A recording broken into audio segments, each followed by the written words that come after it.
दिनांक 15/6/2026 रोजी भीमाशंकर मंदिर हे पासधारकांकरता खुलं करण्यात आलेलं आहे। याच्यामध्ये मंदिर हे सकाळी 7 ते सकाळी 11 या 4 तासांकरता सुरू असणार आहे। श्री क्षेत्र भीमाशंकर मंदिर हे ऑनलाईन पासधारकांसाठीच खुलं असून मंदिर सकाळी 7 ते 11 या 4 तासांसाठीच खुलं असणार असून भाविकांसाठी www.श्रीभीमाशंकर.com या अधिकृत वेबसाईटवर ऑनलाईन बुकिंग पास सेवा सुरू। भीमाशंकर मंदिर परिसर विकास आराखड्या अंतर्गत विकास कामे सुरू असल्याने पासधारकांशिवाय अन्य कोणालाही मंदिर परिसरात प्रवेश दिला जाणार नाही। एका दिवसात केवळ 1000 भाविकांनाच दर्शन घेता येईल। उपविभागीय पोलीस अधिकारी अमोल मांडवे यांची मंगळवारी पत्रकार परिषदेत माहिती। दर्शनासाठी येऊ इच्छिणाऱ्या भाविकांना पहिल्या आठवड्याचे 24 जून पर्यंत पास बुकिंग संपलं। आता पुढील आठवड्यात भाविकांना ऑनलाईन पास मिळणार। ऑनलाईन पास बुकिंग केल्याशिवाय भाविकांनी भीमाशंकर परिसरात फिरू नये। प्रशासनाला सहकार्य करण्याचे अमोल मांडवे यांनी केलं आवाहन।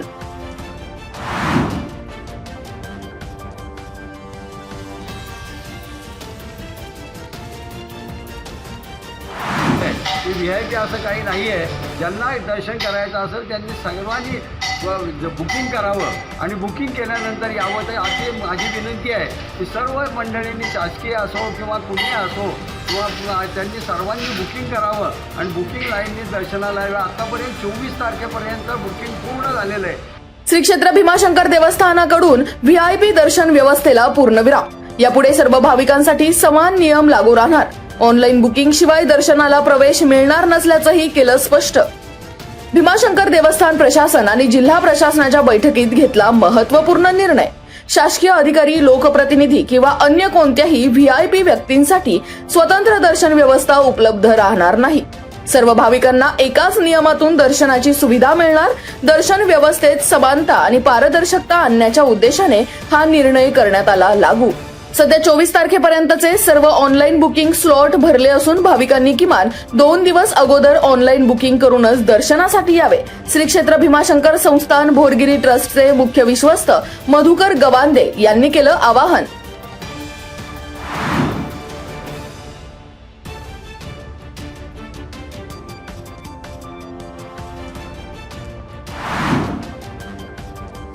पुणे जिल्ह्याच्या आरोग्य व्यवस्थेला राष्ट्रीय मानांकन राष्ट्रीय आरोग्य प्रणाली संसाधन केंद्राकडून पुणे जिल्हा परिषदेच्या 2 आरोग्य केंद्रांना गुणवत्ता दर्जा प्रमाणपत्र।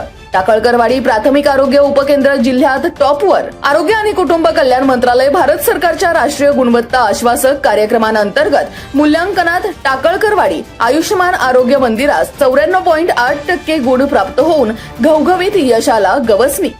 आयुष्यमान आरोग्य मंदिर टाकळकरवाडी येथील समुदाय आरोग्य अधिकारी डॉक्टर प्रतीक्षा येडले, आरोग्य सेविका अर्चना मांजरे, आरोग्य सेवक प्रतीक गवारी, रोहन कोळपकर, आरोग्य सहाय्यक महेश दहिवळ, आरोग्य सहायिका माधुरी थिगळे, उपकेंद्रातील सर्व आशा स्वयंसेविका आणि अन्य कर्मचाऱ्यांनी मूल्यांकन कार्यक्रम पार पाडण्यासाठी घेतले अथक परिश्रम। मूल्यांकनासाठी जिल्हा आरोग्य अधिकारी डॉक्टर रामचंद्र हंकारे, तालुका आरोग्य अधिकारी डॉक्टर विलास माने यांचे सहकार्य आणि वैद्यकीय अधिकारी डॉक्टर इंदिरा पारखे यांनी केले मार्गदर्शन।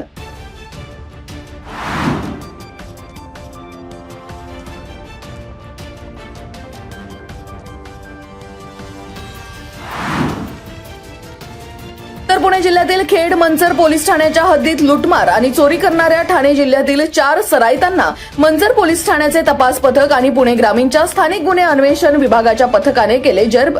उत्तर पुणे जिल्ह्यातील खेड मंचर पोलीस ठाण्याच्या हद्दीत लुटमार आणि चोरी करणाऱ्या ठाणे जिल्ह्यातील 4 सराईतांना मंचर पोलीस ठाण्याचे तपास पथक आणि पुणे ग्रामीणच्या स्थानिक गुन्हे अन्वेषण विभागाच्या पथकाने केलं जेरबंद। अमोल सुरेश टिडंगे वय वर्ष 40, कपिल सुरेश टिडंगे वय वर्ष 38, दीपक वतन अभंगे वय वर्ष 48, राजेश दीपक गारुंगे वय वर्ष 57 सर्व राहणार वांद्रापाडा अंबरनाथ ठाणे यांना ठोकल्या बेड्या। आरोपींवर ठाणे जिल्ह्यातील कल्याण येथे एकूण 15 चोरीचे गुन्हे दाखल असल्याची पोलीस तपासात उघड। प्रवासी बसमध्ये चढत असताना गर्दीचा फायदा घेऊन चोरटे प्रवाशांच्या दागिन्यांची चोरी करत असल्याचंही तपासात झालं स्पष्ट। मंचर एसटी बस स्थानकात 18 एप्रिल रोजी नाशिक ते पुणे बसमध्ये चढत असताना शकुंतला थिटे वय वर्ष 61 राहणार मंचर या महिलेच्या हातातील बांगडी चोरी केल्याचीही दिली कबुली। अटक आरोपींकडून मंचर आणि खेड पोलीस ठाण्यातील गुन्ह्यांची कबुली। आरोपींकडून गुन्ह्यात वापरलेली एर्टिगा कार, 4 तोळे वजनाच्या सोन्याच्या बांगड्या असा 6,92,740 रुपयांचा मुद्देमाल केला जप्त.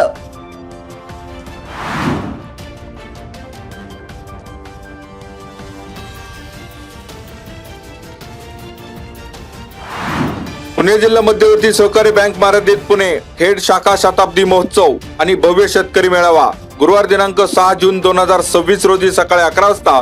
स्थळ पुणे जिल्हा मध्यवर्ती सहकारी बँक मर्यादित पुणे खेड शाखा. प्रमुख पाहुणे माननीय श्री बाबासाहेब पाटील, सहकार मंत्री महाराष्ट्र राज्य. प्रमुख उपस्थिती माननीय श्री डॉक्टर दिगंबर दुर्गाडे, अध्यक्ष पुणे जिल्हा मध्यवर्ती सहकारी बँक पुणे.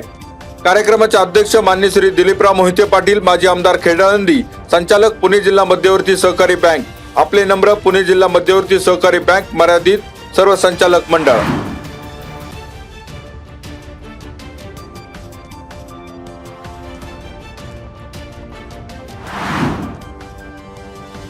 कंटेनरचे चाक अंगावरून गेल्याने एका महिलेचा मृत्यू. चालकावर उत्तर चाकण पोलीस ठाण्यात गुन्हा दाखल. चाकण तळेगाव चौकात 14 जून रोजी रात्री 11:30च्या सुमारास घडली घटना. अपघातात रोहिणी हिरासिंग दुर्वेरा, राहणार आंबेठाण, महिलेचा मृत्यू. या प्रकरणी कंटेनर चालक शंकर बळीराम जाधव, वय वर्ष 38, राहणार रांजणगाव, तालुका शिरूर याच्यावर गुन्हा दाखल. याबाबत रुग्णवाहिका चालक साईनाथ महादेव माकणे, वय वर्ष 20, राहणार आंबेठाण रोड, चाकण यांची फिर्याद.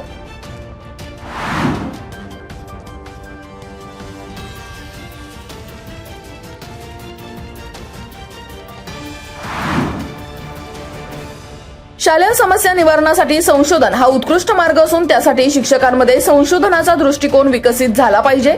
ज्येष्ठ शिक्षण तज्ज्ञ डॉक्टर ल देशमुख यांचे प्रतिपादन. राजगुरुनगर येथील महात्मा गांधी विद्यालय आणि कनिष्ठ महाविद्यालयामध्ये शिक्षक प्रबोधन कार्यशाळेत शिक्षणातून संशोधनाकडे या विषयावर मार्गदर्शन. या कार्यशाळेत महात्मा गांधी विद्यालय आणि इंग्रजी माध्यम विद्यालयाचे 150 अध्यापकांचा सहभाग.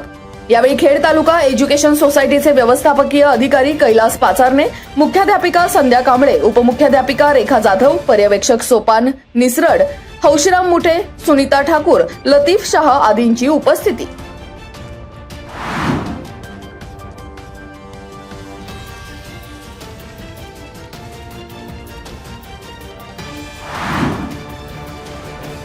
सरपंच सीताराम गुजर यांच्या वाढदिवसानिमित्ताने दौंडकरवाडी येथील जिल्हा परिषद प्राथमिक शाळेत विद्यार्थ्यांचे जल्लोषात स्वागत. 500 वह्या, पेन, खाऊ, गणवेश आणि पुस्तकांचे विद्यार्थ्यांना केले वाटप. शाळेच्या पहिल्याच दिवशी शिक्षणोत्सवाचा माहोल. दौंडकरवाडी येथे विद्यार्थी, पालक, शिक्षकांसह ग्रामस्थांची हजेरी. पंचायत समितीच्या सभापती विद्या मोहिते, गट विकास अधिकारी विशाल शिंदे, बाजार समितीचे संचालक सयाजी मोहिते, सरपंच परिषदेचे तालुकाध्यक्ष मनोहर पोखरकर, सचिव पंढरीनाथ कोहिणकर, संपर्क प्रमुख चंद्रकांत भालेराव, उपसरपंच गंगा कामठे, सदस्य पूजा दौंडकर, वैष्णवी दौंडकर, सागर दौंडकर, अमोल दौंडकर, किरण लांडे, महेश भांबरे, मनीषा लांडे, मंगल दौंडकर, मुख्याध्यापिका चैत्राली शिंदे, शिक्षक विठ्ठल तांबे, शाळा व्यवस्थापन समिती अध्यक्ष प्रियांका दौंडकर, उपाध्यक्ष राहुल दौंडकर, साहेबराव दौंडकर यांच्यासह ग्रामपंचायत सदस्य आणि ग्रामस्थांची उपस्थिती.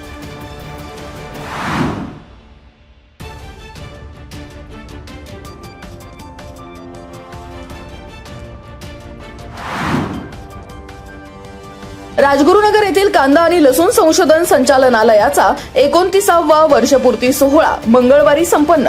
राहुरी येथील महात्मा फुले कृषी विद्यापीठाचे कुलगुरू विलास खर्चे यांच्या प्रमुख उपस्थितीमध्ये हा सोहळा.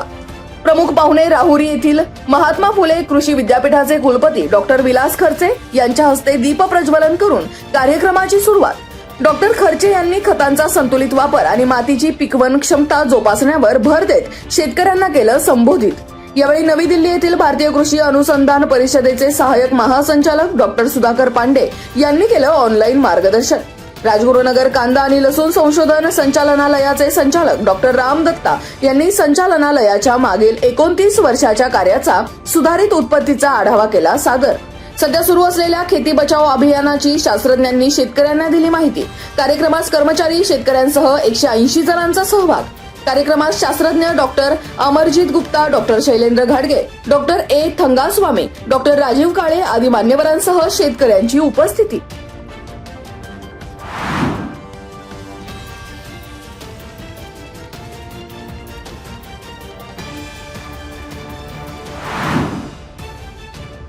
कोहिंडे येथील आदिवासी मुलींच्या शासकीय आश्रमशाळेत 10वीत शिकणाऱ्या विद्यार्थिनीनं गळफास लावून मृत्यूला कवटाळलं.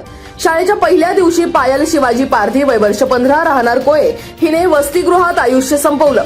छताच्या हुकाला नायलॉन दोरीच्या सहाय्याने उचललं टोकाचं पाऊल. आश्रमशाळेत मंगळवारी सायंकाळी 5च्या सुमारास घडलेल्या धक्कादायक घटनेनं उडाली खळबळ. पायलच्या आत्महत्येचं कारण अस्पष्ट, पोलीस तपास सुरू.